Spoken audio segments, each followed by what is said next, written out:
ابھی میں نے وہ جو واقعہ وہ میں نے آپ کے ساتھ شیئر ہی نہیں کیا. رسول اللہ جب بیٹھے ہوتے ہیں صحابہ کرام کے ساتھ، ابی بن کعب ہیں، معاذ بن جبل اور زید بن ثابت، ایک قاصد آتا ہے، کہتا ہے کہ آپ کی بیٹی آپ کو بلا رہی ہیں، ان کے بیٹے کی طبیعت ٹھیک نہیں ہے، شاید وہ شاید جو کچھ دیر میں وہ جو ہے فوت ہو جائے. تو ہمارے نبی وہاں پر ہی بیٹھے ہوئے کچھ کلمات کہتے ہیں، کچھ سٹیٹمنٹ کہتے ہیں، اور کہتے ہیں کہ میری بیٹی کو یہ سٹیٹمنٹ بتاؤ جا کے.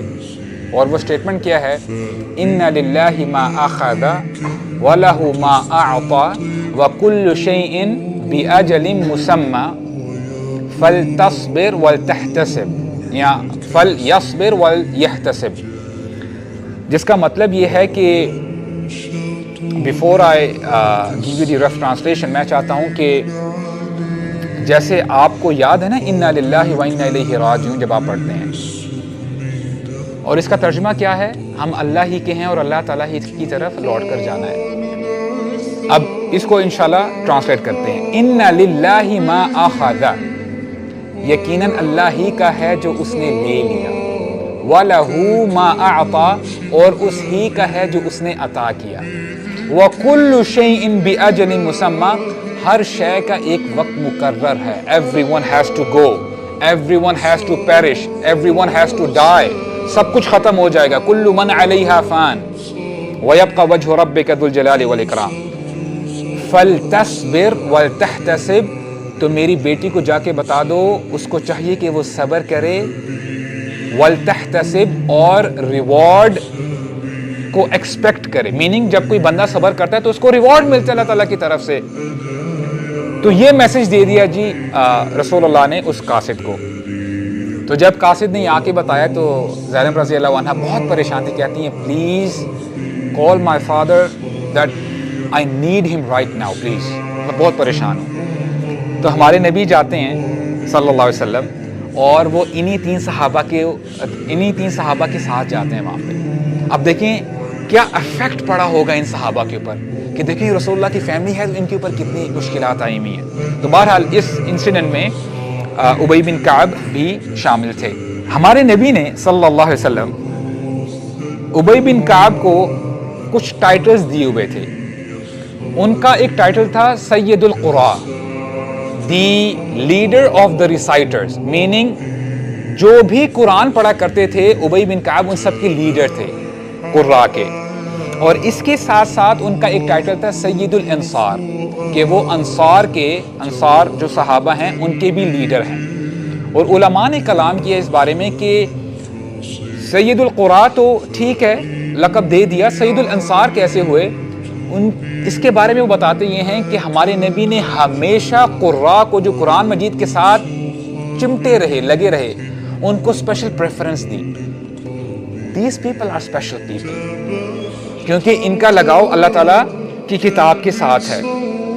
اور ون مور انسیڈنٹ، ایک دفعہ ابی بن کعب رضی اللہ عنہ بیٹھے ہوئے ہیں اور مسجد میں، تو رسول اللہ صلی اللہ علیہ وسلم آتے ہیں اور پوچھتے ہیں یا ابا المنذر اتدری ای آیت من کتاب اللہ معک اعظم، کیا تم جانتے ہو کہ قرآن مجید میں اللہ تعالیٰ کی کتاب میں کون سی آیت سب سے اعظم ہے، عظیم ہے؟ which is the greatest ayah of the Quran? which ayah is it? آیت الکرسی. اچھا یہ حدیث میں آپ کے ساتھ شیئر کر رہا ہوں، اور یہ صحیح مسلم کی حدیث ہے، اور اس کے راوی بھی ابی بن کعب ہیں. تو آپ نے جو آج جواب دیا ہے وہ ابی بن کعب کی حدیث کے تھرو دیا ہے، کیونکہ ابی بن کعب نے یہ جواب بتایا تھا. تو جب ہمارے نبی نے یہ سوال کیا کہ کون سی آیت سب سے زیادہ عظیم ہے قرآن مجید کی، قال قلت، اچھا خود اب بتا رہے ہیں انسیڈنٹ، کہتے ہیں قلت، میں نے کہا اللہ ورسولہ اعلم، اللہ اور اس کے رسول بہتر جانتے ہیں. اس کا یہ مطلب نہیں تھا کہ ابی بن کعب کو پتہ نہیں تھا، وہ حافظ تھے، ان کو پتہ تھا. لیکن یہاں سے ہمیں ایک سٹلٹی ملتی ہے، سٹل پوائنٹ ملتا ہے کہ صحابہ کرام کا جو ادب تھا ہمارے نبی کے ساتھ، وہ بڑے باادب ہو کے بیٹھا کرتے تھے، باادب ہو کے گفتگو کیا کرتے تھے. سو مچ سو عمر بن خطاب کے بارے میں آتا ہے، اس فنی، MashaAllah, he was a strong man, good height اور muscular. تو ایک دفعہ ان کے بارے میں آتا ہے کہ وہ جب باربر کے پاس گئے ہوئے تھے سالون میں اور ذرا بالوں کی کٹنگ کروا رہے تھے. باربر کٹائی کر رہا ہے اور جنرلی آپ ہوتا کیا ہے کہ یہاں پہ میں نے کم دیکھا ہے بٹ ان مڈل ایسٹ, اب میں مڈل ایسٹ کو بلیٹل نہیں کر رہا, وہاں پہ نا ایک ایک بال کا خیال کیا جاتا ہے.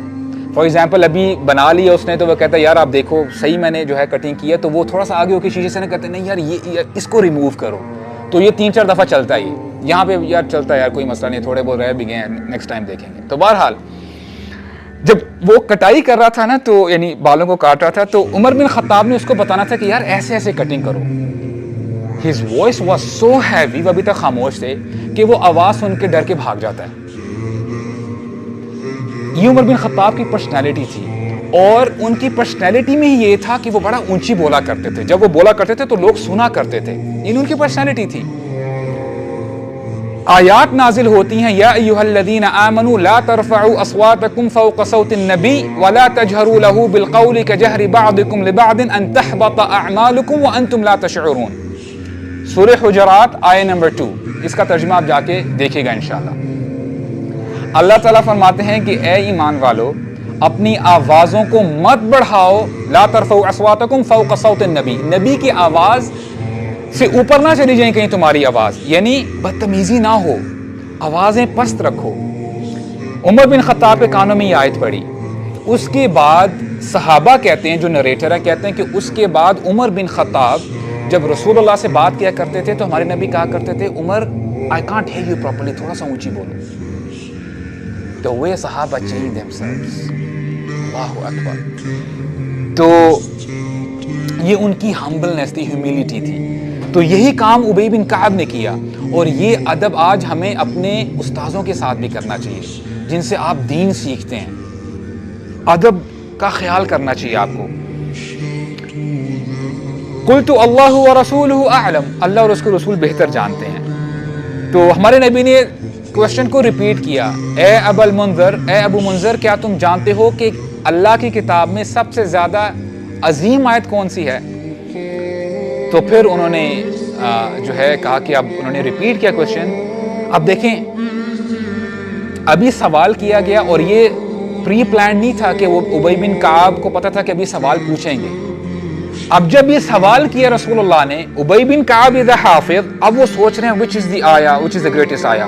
اب آپ کے ذہن میں سورہ اخلاص بھی آ سکتی ہے, رائٹ, سورہ فاتحہ بھی آ سکتی ہے, آپ کے ذہن میں سورہ حشر کی آخری آیات بھی آ سکتی ہیں, هو اللہ الذی لا الہ الا هو عالم الغیب والشہادہ هو الرحمن الرحیم. عظیم آیات ہیں. امیڈیٹلی وہ جب سکین کرتے ہیں, جو انہوں نے حفظ کیا ہوتا ہے, کہتے ہیں اللہ لا الہ الا هو الحی القیوم, اور اینڈ تک پڑھا وہو العلی العظیم. تو ہمارے نبی بڑا خوش ہوتے ہیں اور کیا کرتے ہیں, خود کہتے ہیں فضرب فی صدری, ہمارے نبی نے اپنے ہاتھ مبارک کو میرے صدر, میرے چسٹ کے اوپر ایسے کیا, ایسے. اور یہ کلچر تھا جیسے آج بھی ہم جو استاد ہے اپنے شاگردوں کو کرتے ہیں نا کہ یار keep it up, well done. تو اس وقت یہ تھا کہ ہمارے نبی نا یعنی اپنا ہاتھ رکھا کرتے تھے چسٹ کے اوپر. تو فضرب فی صدری, میرے صدر کے اوپر, میرے چسٹ کے اوپر انہوں نے اپنا ہاتھ رکھا اور مجھے دعا دی, لیہنک العلم یا ابا المنذر, واللہ لیہنک العلم یا ابا المنذر, کہ اللہ تعالیٰ تمہیں تمہارا علم مزید بڑھائے اس علم کو, یعنی تمہیں تمہارا علم مبارک ہو. اور عربک میں ایک فریز بھی یوز کیا جاتا ہے, ہنی ان لک بالعلم, کہ آپ کا علم آپ کو جو ہے مبارک ہو. اور ایک دعا بھی ہے انشاءاللہ, with this dua will end up. یہ بھی ایک بہت بڑی نعمت ہے کہ جب آپ کو وزڈم مل جائے اور آپ کو پتہ چل جائے کہ اللہ تعالیٰ قرآن مجید میں کیا فرماتے ہیں, اللہ تعالیٰ کی طرف سے آپ کے صدر کو کھول دیا جائے. ہم کہتے ہیں نا کہ اللہ تعالیٰ تیرے سینے کو کھول دے اسلام کے حوالے سے, رائٹ. اسی لیے موسیٰ علیہ السلام نے دعا مانگی تھی جب ان کو بھیجا جا رہا تھا فرعون کی طرف, رب اشرح لی صدری ویسر لی امری واحلل عقدۃ من لسانی یفقہوا قولی, اے اللہ میرے سینے کو کھول دے میرے لیے اور میرے لیے ویسر لی امری، یہ امر یہ کام میرے لیے آسان ہو جائے، رائٹ. اور میری ٹنگ میں جو احلل عقدۃ من لسانی، جو رکاوٹیں ہیں اس کو ذرا سموتھ کر دے کہ میں جب بھی بات کروں تو آسانی سے سمجھ میں آئے، رائٹ. تو یہ جو ہے ہمیں دعا کرنی چاہیے. اللہ تعالی ہمیں عمل کرنے کی توفیق عطا فرمائے. سبحانک اللہم و بحمدک، نشہد ان لا الہ الا انت، نستغفرک و نتوب الیک، وجزاکم اللہ خیرا، وبارک اللہ فیکم.